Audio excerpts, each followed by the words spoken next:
In this video, Jordan Peterson explains the constant phenomena that impact our evolutionary journey. So here's an argument. I don't know what you think about this, but I've often thought about it as an argument by necessity for evolution.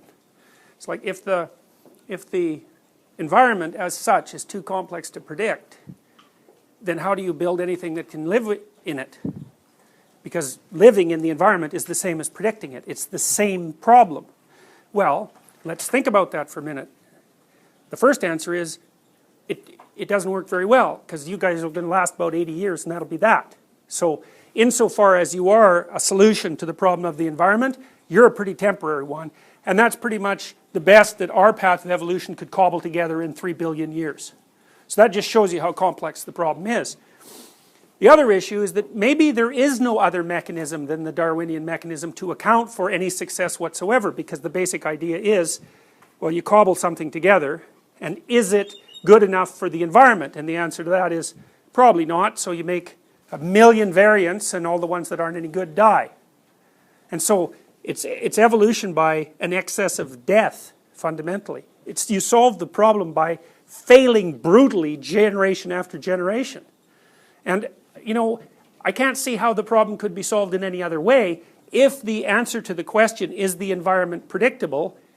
No. Because then failure is, there's no alternative to failure. The best you can ever get is temporary success. So anyways, you can chew on that. If you look at someone like Geoffrey Gray, who is incredibly intelligent and well-educated psychologist, really a outstanding scholar in my estimation, he derived his cybernetic models from Russian cybernetic models that were based on the presupposition that what you do when you move in the world is you compare the current state of the world to the state you expect. And that's wrong. It's wrong in an important way, because you're not an expectancy machine. You're not a cold, cognitive, computational machine.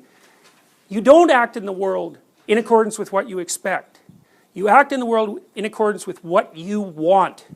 And that's it's a critical difference. So if you read Gray's, for example, The Neuropsychology of Anxiety, and you get a sense of the cybernetic model that's underneath there, there's never any real mention of motivation per se, except for emotional motivation. There's the approach system and the fear system and the negative emotion system, but motivation as such doesn't seem to enter into it. You know, the fact that entities, animals, are hungry and thirsty and desirous of sexual contact and playful and all those sorts of things. You can read Jaak Panksepp for better descriptions of those systems, but those things have to be brought together.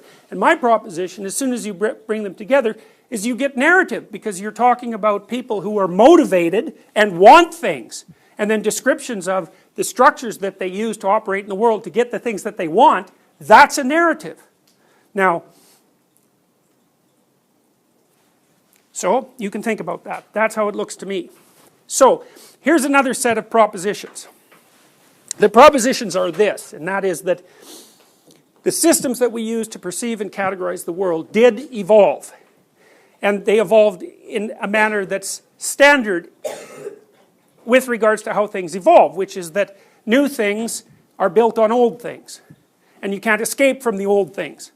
You have to have them, they're present in your current model. So you can't get somewhere from nowhere. And so you're constrained by your starting points. And so I would like to offer you the proposition that the basic sub-elements of our conceptual structures, and therefore of our narrative structures, are symbolic representations of the world as a place to act that are based in our long prehistory of fundamentally social existence. And so I'm just going to give you a brief introduction into some of those categories. And I think that the more probable, the more long-lasting a phenomena is, the more it's probable that a biological entity in contact with that phenomena is going to have adapted to it perceptually, behaviorally, and conceptually. So one of the things we might think about is, given your nervous system, given that you're an evolved organism, what have been the most permanent features of your evolutionary history to which you've adapted? And I'm going to talk about some that are more complex than the fact that the ground beneath your feet is generally firm. We've adapted to that, you know, and we've adapted to the presence of light, and we've adapted to the presence of an atmosphere, and so forth. Those are all very constant phenomena. But then there are constants of social being that are virtually as old, and we've talked about that a little bit. One of them I posited was the dominance hierarchy. I gave you some evidence that that's at least 400 million years old. But then there's also the fact of sexual differentiation.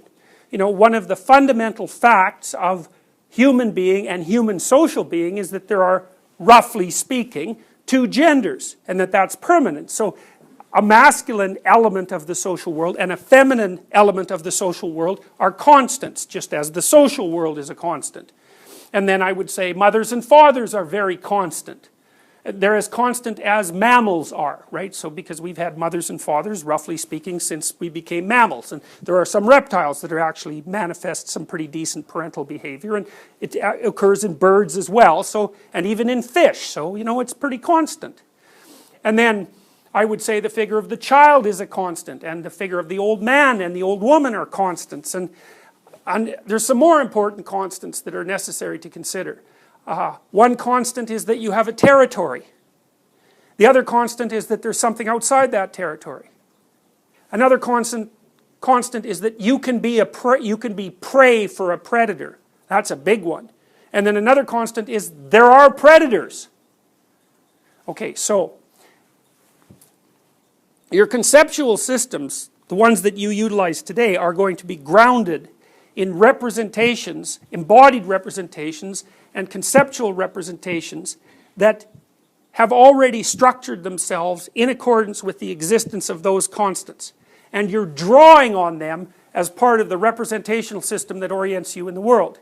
And weirdly enough, it actually works, which is a very peculiar thing as far as I can tell. So one of the things that's struck me as, in some sense, incomprehensible is that the use of these fundamental cognitive categories when you apply them to a world that in some sense isn't objectively configured in accordance with those conceptions, it works, it functions, if it actually applies so that you can live using those categories and you're successful.